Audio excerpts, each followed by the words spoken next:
Be'ezer Hashem, Parashas, Achrei Kedoshim, Tovshim Pei Gimel, B'siyata D'Shmayim. So this year is a part 2 from the shir that we learned previous week. And let's review the question. When a person gets invested emotionally to something, it's very hard for them to go back. When a person davens and he begs Hashem that Hashem should make this happen, that happen, he hopes, and especially when it's something that's so important for the person. It could be parnasa, it could be health, it could be everything about children. These are topics in life that's mamish connected to the person. And when a person davens, it causes the person to even want it stronger, because they ask for it and they get emotionally connected. We know that the Rebbeinu Shalom has a plan, and many times it's different. Hashem says no, Hashem says not now, shidduch, whatever it is, and it's very, very, very painful when a person gets a no from the Rebbeinu Shalom. So the question is, how does it work that the Rebbeinu Shalom gives us a mitzvah, an obligation that we have to daven, and that davening many times causes that when the Rebbe says no, it feels like, so why did you make me daven? Wouldn't it be better if I would have just accepted it? I just want to accept it, that's it. The Rebbeinu Shalom has his rotzen. I'm fine with the Rebbeinu Shalom's rotzen. But by telling the person, no, you have to daven, and daven hard, and you didn't daven strong enough, you should have had a bigger shivra in labor, whatever, it's just sometimes mamish causes the opposite. It causes frustration. It feels like the Rebbeinu Shalom just threw me away. Richuk, I'm further from the Rebbeinu Shalom. And how could it be that a mitzvah that was supposed to make mamish closest to the Rebbeinu Shalom should sometimes have the opposite effect? So even if 50%, let's say 50% of the times, let's say, a person is going to be answered. But then there's many cheshbonos shamayim. We know that. There's many cheshbonos shamayim. We don't have a doubt. It's very clear. That's why many times the Rebbeinu Shalom says, it's not for you, it's not the right thing. Maybe 20 years later a person's even going to know why it wasn't for him. But still, how could the Rebbeinu Shalom tell us to do something? It can't be that tefillah was meant to just take the person on a ride. So, last week, in the end of the year, we were trying to say that the Rebbeinu Shalom wants us to understand that we should want what the Eibishter wants. Tefillah was meant that we should want to execute Rebbeinu Shalom's plan. But the $1,000,000 question is, who's on that madrega? Come on, how much percent of people are on that madrega that they don't want anything? I'm fine. Eibishter, Mesiras Nefesh, total Mesiras Nefesh. Daven, I'm chalshing to daven because I only want what you want. I have no rotzen at all. It seems to be a very high madrega, a very high level. And tefillah was given to us, regular folks, to regular guys. So how could that be? But the Eibishter knows that we're not on the highest madrega of total bittul to the Rebbeinu Shalom. The Eibishter knows that. And we see it in Chazal. Chazal talk to us openly, like what we feel in the madrega that we are.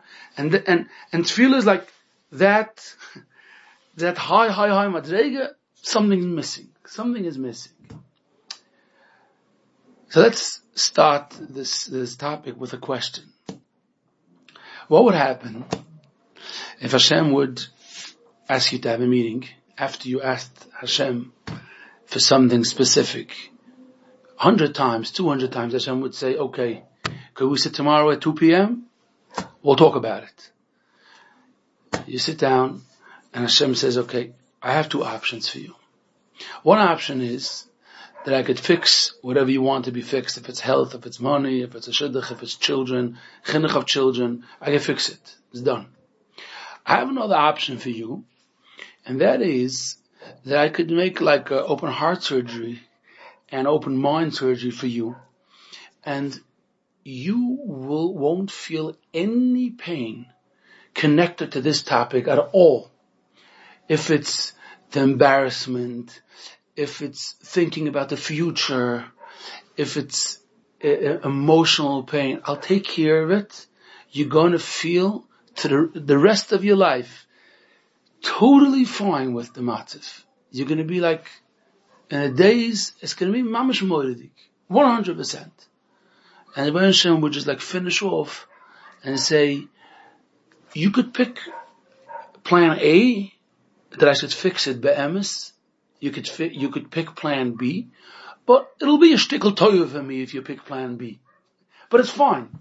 I could do for you also plan A, that I could just fix it be'emes. But if you could do plan B, it would be a shtickle toyo for me. What would most people say? As we know, people are going to say, I could do plan A. I think we'll just do A, alright? It's good. Why is that? Now, part of the other people are suffering. In other words, no, they should take care of them also. Everybody will be fine. The matzah will take exactly the same.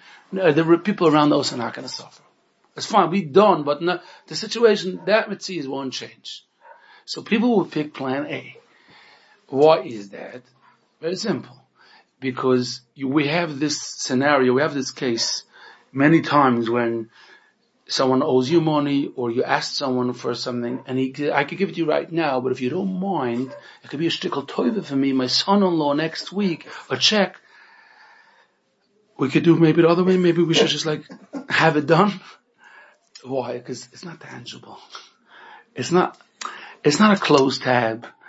It's like, you need like 10 nisim that it should actually happen. Maybe we should just like finish it right now.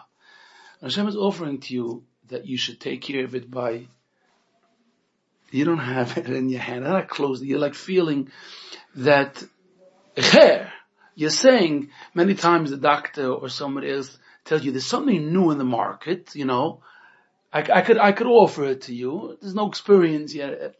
Let me go with something that's the always get on the path. Like let's do it the real way, the right way. That's how a person feels.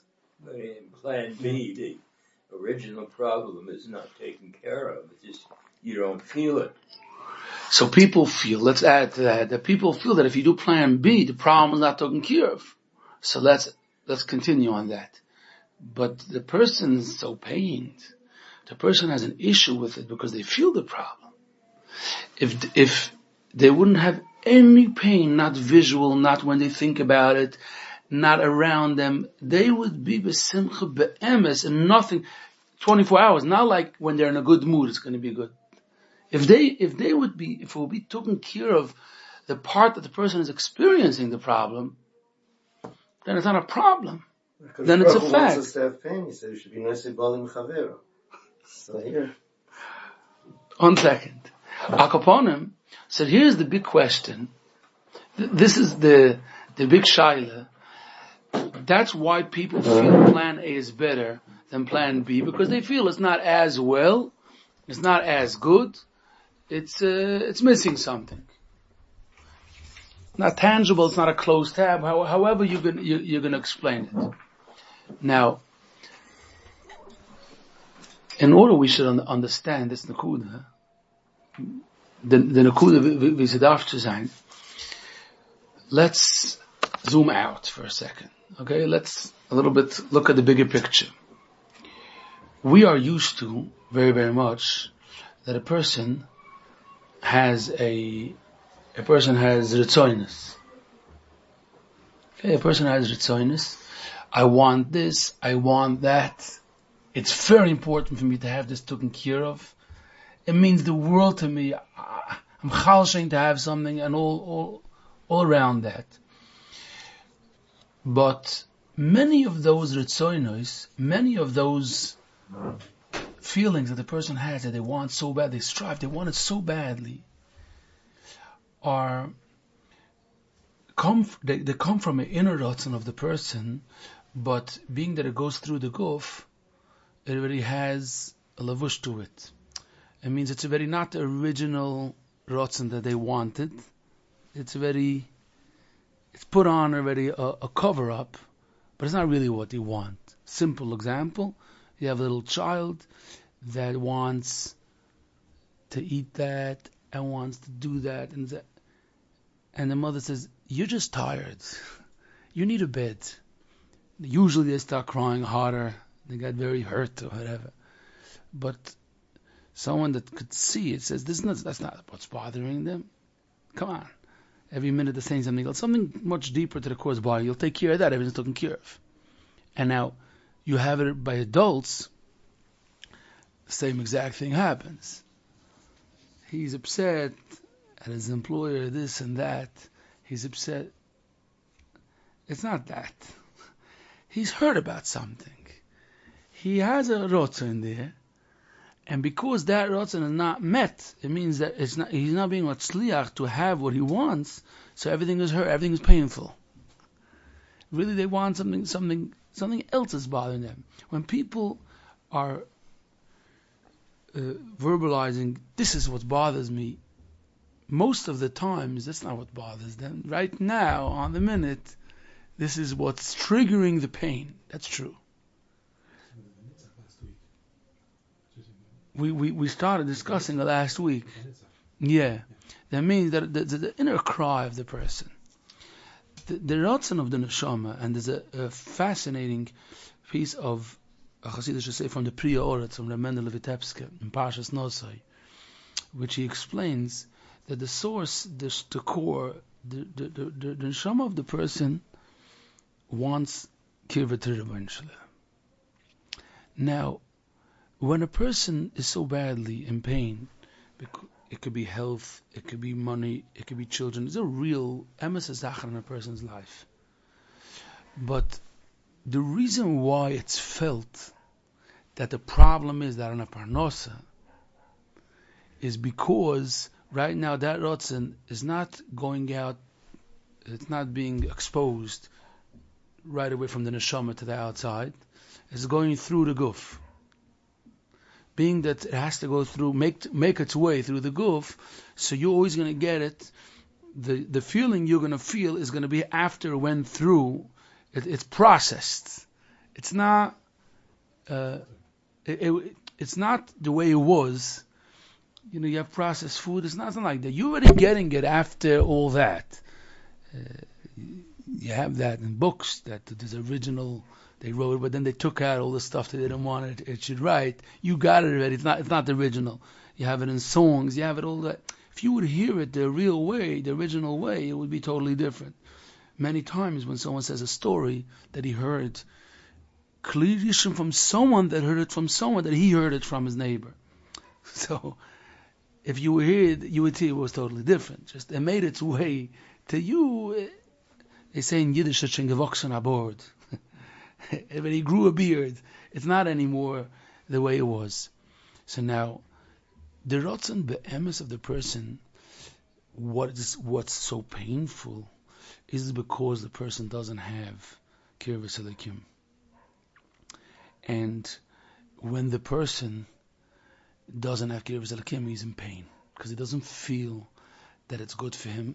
He knows abstract. He knows that it's supposed to be good for him. He doesn't feel it. He doesn't feel that the Rebbeinu Shalom loves him. If he would feel it, you know how that feels. If you would feel that love, you don't feel it. You know that it says somewhere. So he's missing. Now it's possible to feel it, but when you're not there, so the problem is you're missing this. That's what you're missing. So if you're missing that, so it's like the person is hungry or the person is tired. So now everything is triggering it. When a person right now, he wanted something that didn't happen, okay. If he would feel the Rebbeinu Shalom telling him a baskoi right now, you have no idea what's happening, is the best thing for you. He would hear, he would feel, he would live it. So he wouldn't feel any pain. It would be beseder. There's nothing wrong. It wasn't the right shidduch. It wasn't the right idea for me. It's better what's happening. The future is better, but we don't feel it. So now, when things are happening, everything is a trigger. What's going to be?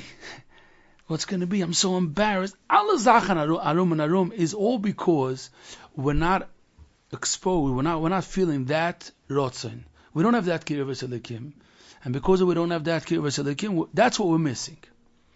Now, if the kirvas elikim would be fixed, and in other words, a person would feel and would want what the Rebbeinu Shalom wants, and he would feel closest to the Rebbeinu Shalom, then those things wouldn't trigger him because he's good. I'm in a gewaldige matziv. I'm in the Rebbeinu Shalom's hands, and I feel it. I feel that Hashem is taking me through a journey. I must feel it. If a person would be there. So we're going to talk about how to get there. But a person asked the Chap that before you were looking at plan A as closed tabs, Baruch Hashem, it's done. Plan B was, I gotta hope it's not Yesoidistic, it's not Masuda the problem, but the problems are still there. But if you would understand this Yesoid, then you would understand that it's the opposite. Not also, it's the opposite. When a person is going to fix that hergish, he's going to fix that emotion, that he's going to feel that closeness to the Rebbeinu Shalom, then it doesn't make a difference what happens, because he's done. He's Yesoid, he's built. Now you can't trigger him with what did someone do? Someone told him something. Someone took away money. It's basher. He feels it so strong from inside. Asher yisha shalholach batzas eshoim v'alei leibol. You can eshoim. It's kamoitz asher titfenu ruach. It means any wind, anything that's going to happen, is going to explode. But a tzaddik is so strong with such sharoshim that now they're fixed, they're helped. Now they're in a matziv that nothing could hurt them, even what happens tomorrow. So that's the gab of the question of plan A and plan B. Why, when the Rebbeinu Shalom offers Kibbutz Elokim instead of fixing the problem, when the Rebbeinu Shalom offers that I could take care of it by making an operation on your heart, which means that you're going to feel what you're supposed to be feeling, which is inside.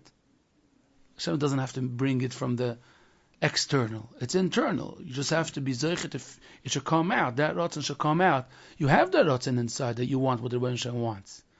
But you have to be zoiche to feel it. But if you would feel it, then that would be the biggest. It would be the biggest Yeshua for you. The biggest Yeshua. Vani kirvas elokim litov.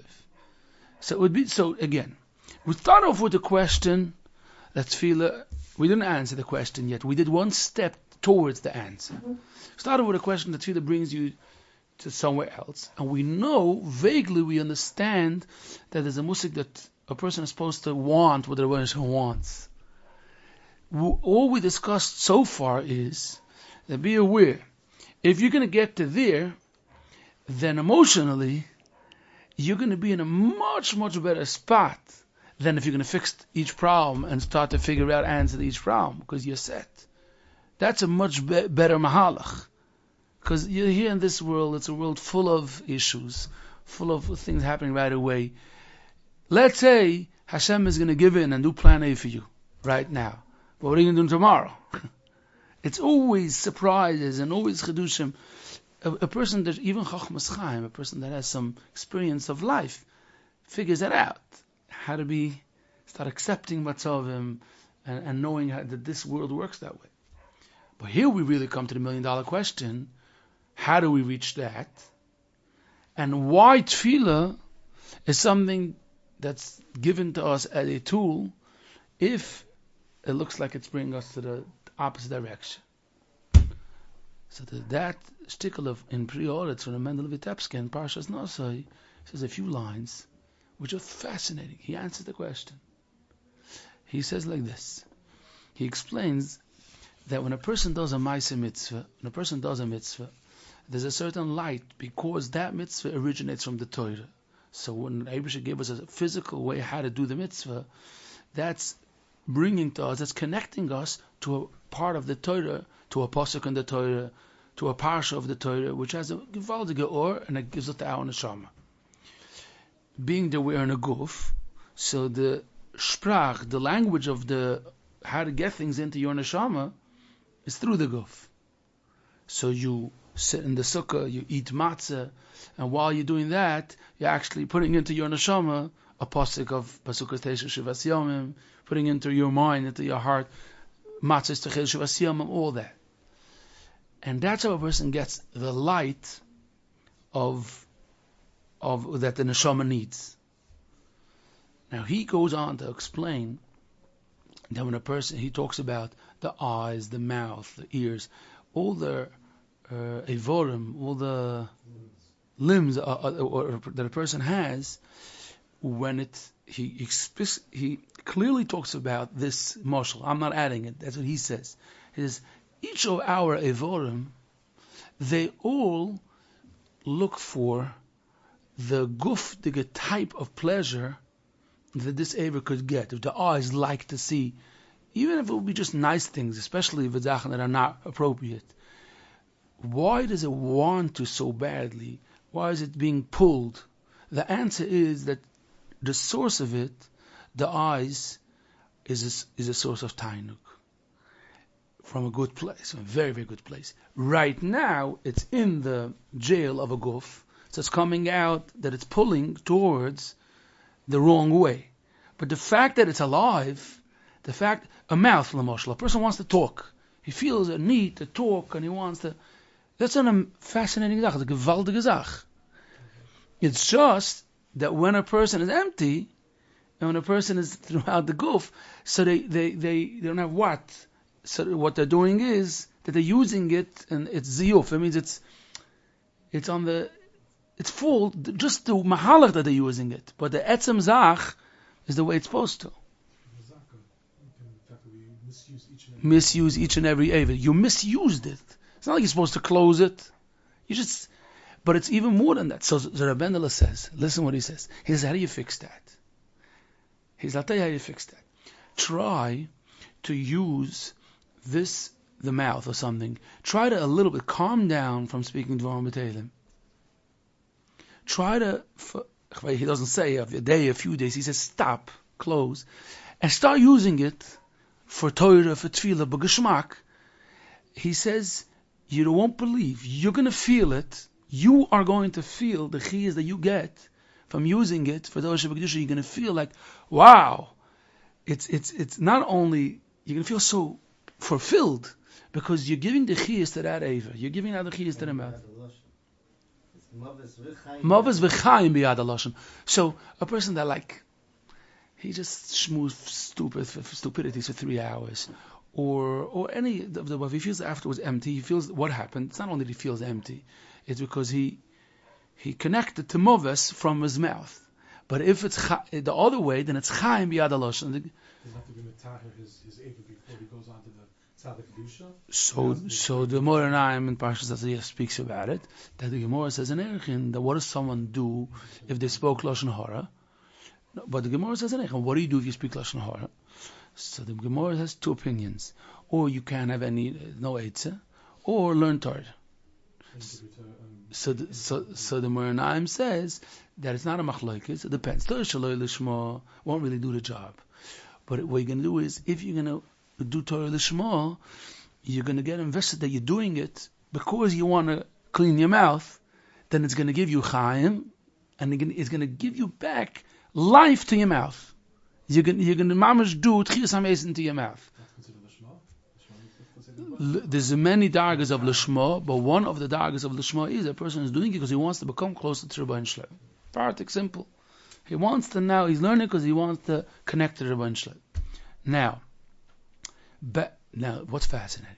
This topic, you could talk about a full share. The Mendel goes, and he says that tefillah works the same way. And he says like this: a person has a rotzon. When he starts off originally, he remembers his pain.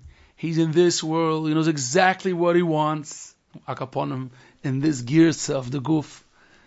And you're telling him, the Rebbeinu Shem Zerotzen, come on, I need a Yeshua, me, now, this. Don't tell me Toiris of Svarim. Rebbeinu says, it's fine. The Eibusha says, I understand. So I'm going to give you a mitzvah. And the mitzvah is that you should daven, you walk into tefillah from your matziv, from your rotzen that you want. That means you're very clear. This is what hurts me. And Rebbeinu I need a Yeshua. And you're right now on the Madrega A regular guys, you're madrega. You want this to be fixed. Plan A, very simple. He says clearly that's how a person enters tefillah, because that's the Rosh knows that we're in this world, and this is how we feel when we're in this world, and this is the mitzvah, that the reality that we meet is that reality. But here we go.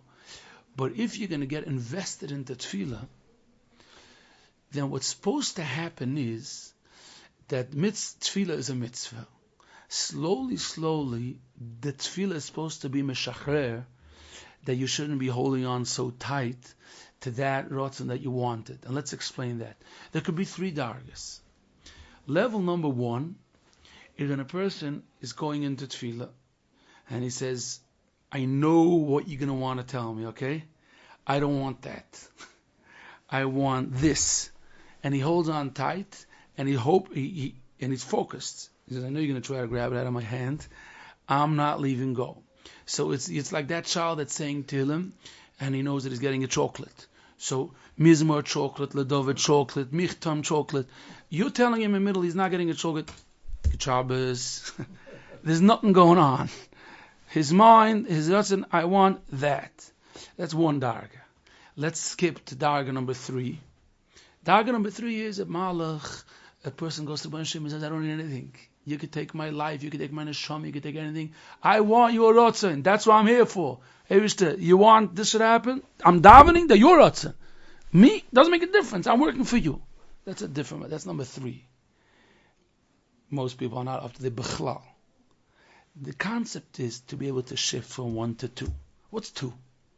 2 is someone that comes, like all of us, we're pain, we have an issue, we down, we open up a Tehillim, to daven to the Rebbe Hashem, that this should get Misudah. We believe the Rebbe can make anything happen. Very, very simple. It's just that you're not holding on so tight. You're aware, you're saying, right now I would rather want plan A. But listen, I'm willing to hear. I'm willing to hear. Right now, I hope that it should get Misudah plan A. Now, what's supposed to happen throughout the process of tefillah, if a person gets invested in tefillah, like by saying Tehillim, with a Tehillim that it says the Taich, learning it, and following David HaMelech's train of thought. That's why Tehillim is something amazing, more than the system of davening, because in the system of davening, you don't have the whole pain that's coming out, and the bitochen. In Shemona Esrei, you have shvach, you say how big the Rebbeinu Shalom is, what I want, and then I thank the Rebbeinu Shalom. But a person doesn't have the ability to be able to, now if he's going to say it in his own language, he most probably won't know what to say. He's going to say what he feels. But David HaMelech is telling you, let me take you on a ride. David HaMelech talks about his pain. David HaMelech talks about how he feels, how all the oivim, everybody's running after him, and how he feels that he's lost and only Hashem can help him. And he talks about what he's going through. Now what's happening is, that's what the Prioris is talking about, that slowly what's supposed to happen is that you start feeling a kibbutz elakim, because you're now saying Tillim. Many people don't know how to say Tillim. It's a big short, very big short, or they don't learn the Taich. Today there's Tillim that you could just, the word is right in the bottom of it, if it's Yisrael Malchus. Have no languages. You have all types of Mahalchim. You're not understanding the psukim. It's such a chaval, because you're going to find yourself there. It's so beautiful when a person finds a pasuk and he's like, this is what I'm feeling. Okay, but now the Malach is saying it means you get 100. You're allowed to say that 75 times this pasuk, because it's a pasuk in the Torah. It's a true feeling. But David HaMelech slowly brings the person to be able to feel that he's so stark enjoys to feel that being dependent on the Rebbeinu Shalom, that the feeling of being total dependent on the Rebbeinu Shalom has a moedige feeling. It gives a person a ease. It gives a person that a person is like, he feels so much better. Now the Rabbeinu Vitebsk is teaching us that once that happens, continue saying to them. Continue saying until a person feels, I'm a new person. I don't know what's going to happen, but I feel that closeness. And he explains that tefillah is going to give you ba'ofen zguli. It's like a zgul. It's a stronger zgula that slowly puts into your heart that type of feeling that you weren't there at all when you opened up that tillim. And because that's how mitzvahs work. It could be explained very simple. This concept, it could be explained in many ways, but let's now take one route how to explain this Yesod and how it works. When a person doesn't have a feeling at all, it's like a taste. You can't explain a taste. He never tasted ice cream. You could talk about sweetness, they think about a tea. You're talking about something fluffy, they're thinking about cotton candy. You can't explain a taste. Once you tasted something, then you could be medama milza. Then you could say, oh, that it tastes like that. So when a person doesn't know what that feeling of being total dependent, they don't have that feeling, then you can't take it to the right way because they didn't develop that feeling at all. So it's many Yesodis in Bitochen, it's like that. Hashem created children to be born, little babies. They should be gomul alei imoy, totally dependent for everything, for food, for to be cuddled, to be clean, anything. Once the human being develop that, then when he gets older, you could tell him, remember that? Ki gomul alei imoy, like that. Oh, you have a muscle. You could cut and paste that feeling towards the Rebbeinu Shalom instead of people. Tov lachshes v'Hashem miptoyach b'nedivim. First you boiteach and anodiv, and then you say, but this is a joke. So what do? You do that? You just replay. You do it klap Rebbeinu Shalom. That concept lies in the Yesod of Rebbeinu Levitevske. When a person wants something so badly, and they know nobody can help them, only the Rebbeinu Shalom. While you're in the situation of plan A, it's a very important step. Why? Because right now, you're totally dependent. You know nobody could help me, only you could help me. Shoin, soll sein that you're asking the Rebbeinu Shalom for plan A. That's about how you're requesting from the Rebbeinu Shalom to please give in and give you what you want. That's one detail. But the etzem fact, in which box are you putting yourself in right now? Hey, Mister, now I know for sure. Nobody could help me. I have no one out there. I know that you love. I know that you could help me. Help me. Even if you're going to say that help me is to be that and that, but that whole process that you're using to talk to the Rebbeinu Shalom, to believe that Rebbeinu Shalom could give it to you and wants to help you and is listening to you, that's very, very important because now you're developing that kirva, that closeness, that dependency on the Rebbeinu Shalom. Happens to be that right now you're in a small madrega klape, the Yesod, that you're right now in the dark because you're missing one nakuda. And the nakuda is like this. Right now, you're seeing your Ratzon as one side of this court case, and the Rebbeinu Shalom's Ratzon as the other side, and you're telling Hashem, you could change it, so please, would you please come towards me and be Mekayim my Ratzon? What your mistake is, that it's not emes. It's not emes that your Ratzon is A and the Rebbeinu Shalom's Ratzon is B. Your essence, your neshama, your yesod be'etzem is the same Ratzon of the Rebbeinu Shalom. It's a spark. It's a chedik lekam imal. The Ratzon from the fact that you're alive, the fact that you're talking, the fact that you feel that you want something, the yesod that you feel you so badly want something, is a spark from the Ratzon from the Rebbeinu Shalom. The avoid of a person is to get to there, to start feeling that inner Ratzon. I think I feel a drop of that. I feel I'm starting to, it's being revealed slowly. Hashem, I want what you want, but I'm lost. I'm masking, I'm listening, but help me feel that. That Rebbeinu Shalom knows that once a person is going to feel that, they're going to feel that it's good. They're going to be able to go on in their life and be'emes feel that it's good. Now, even if they after davening or when something happens, they're going to be falling back. They always have that tilim. They always have that keli to be able to slowly bring themselves, elevate themselves, to feel a little bit that feeling that Hashem knows. I feel that Hashem is listening. David HaMelech says, "Ahavti ki yishma Hashem es koli tachanunoi, ki hita oznoi li." He says, he doesn't say that Hashem said yes. He doesn't say that. He says, I feel so good because I feel Hashem is listening. I feel it. I feel Hashem is doing what's best for me. It's good. The matzav is good. They feel the Tova Nigla getting revealed slowly to their life. Was geht sein? Ich weiß nicht exactly. That is the process that a person is supposed to go through. And the scary part is that the Pri Orah says in that shtickle that once that happens, you open up tzinoros of channels of abundance that all types of Tova Nigla. Because right now you davened. Shalom Aleichem. Right now you davened. Finally. As long as a person is holding on to that chocolate and he's not asking to hear anything, then it's so painful because the Rebbe wants to help him, but the Rebbe says, hi there, please daven. The guy doesn't get it. It's not always what the Gezer of the Rebbe was, as we said last week, that we don't know what the Gezer is because we have to daven. Right. So that's the second part. We didn't enter that yet.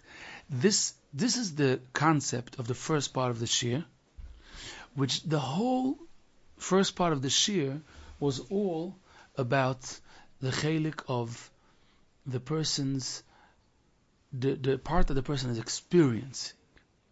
So the yana chelik. The klapi that the beginning of the shir was the question, but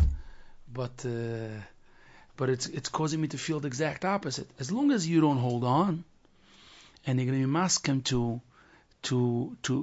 let yourself go into the matziv, you're going to be good. There's another part that we don't have time today to discuss, a full part too, talking about the whole concept that there's another part of tefillah helping the Rebbeinu Shem's rotzen happen.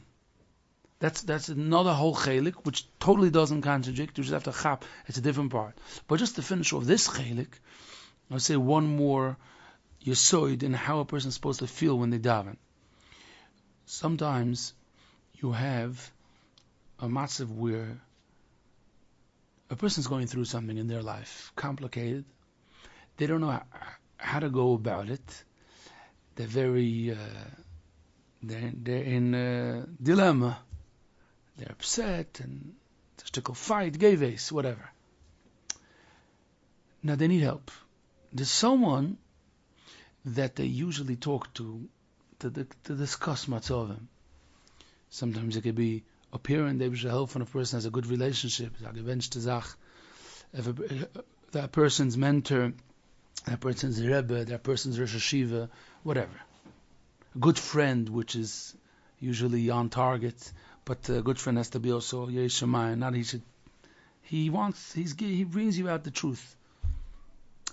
Now many times a person hesitates. I don't want to go talk to him. Why? I know exactly what he's going to say. You know that? So I'm fine. It's a gate by. He goes through, and he's still not managing. So I'm asking to pick up the phone. Now, being that you picked up the phone to that guy, you are totally aware in the self-conscious that means that you ask him to hear what he's going to say. Now you're going to give your part of the story, but if you're a listener, then you called him. You knew be'erech what he's going to say. He taka said that. So why did you call? You called him, and then you had it out with him back and forth. And you put it down the phone, and I'm good. I'm not going to that chasana, to that, or whatever. That's fine. I'm good. What happened? What happened was that when it was inside the person, the Guf was saying what the Guf wants, the Neshama is saying what Neshama wants as a celebrity, and you need still that clarity. Yeah, I know it's for the good, but you don't feel it. It didn't sit yet. But deep down, you know that mistama, this is right and this is wrong. When you picked up the phone and you did it, and you had it out, if you whatever, then you felt it. When a person is maskim to open up to talk to the Rebbeinu Shalom about their matziv, in the subconscious they know that the Rebbeinu Shalom might say what I think he's going to say. I know. And that's why it's so painful, because people know that Mustama the Rebbeinu Shalom might be the Rebbeinu Shalom's plan, not for sure. But they know it's a 50% chance. But that's what so hurts them so much. They don't want to think about that. No, don't tell me that. On that 50% chance, you have to be willing to talk. Do you chap that if you're going to be willing to talk to him, you're going to be fine with it. You're going to hang up the phone and say, what happened now? What happened? Nothing happened. It's fine. I got it. That a person that listens to the Kapitlach and Tehillim, a person that listens to his own Neshama, to the voice inside him, don't knock it. Don't put it down because you go for screaming the other direction. I know you go for screaming the other direction. Still don't knock it. Let your Neshama talk. Let your Neshama come and put your goof on the side, and for an hour now, say Tehillim with taich. Get invested in it. Think about it. Zogas, you don't know what's going to happen. That's this part of the shir. I was planning to say the second chelik, but we didn't get to it. B'siyata d'shmaya, it still needs to be digested. On b'siyata d'shmaya. Okay.